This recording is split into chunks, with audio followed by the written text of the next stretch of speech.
payo paalala sa mga kapatirang Muslim.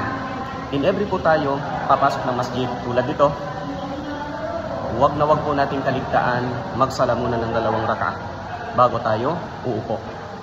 Sapagkat sinabi ni Propeta Muhammad sallallahu alaihi wasallam, "Idza dakhala ahadukumul masjid fala yajlis hatta yusalli rak'atain." Rawahul Bukhari. Sabi ni Propeta Muhammad sallallahu alaihi wasallam, kapag papasok kayo sa loob ng masjid, wag muna kayong uupo kaagad hanggat kayo ay makapagsala muna ng 2 rak'ah. Ang paliwanag sa hadith na ito ayon sa ating mga ahlul ilm, hindi lamang po mag-attend tayo ng salatul Jum'ah. Hindi lamang po in every tayo magsagawa ng obligadong salat. In every po tayo papasok dito sa loob ng masjid. Ano mang uri na gagawin natin dito, mag-intidar, may hinihintay tayo, o di kaya mag-aral ng Islam, ano mang uri na gawain. In every po tayo papasok dito, wag po tayong uupo kaagad. Magsala muna tayo ng 2 rak'ah.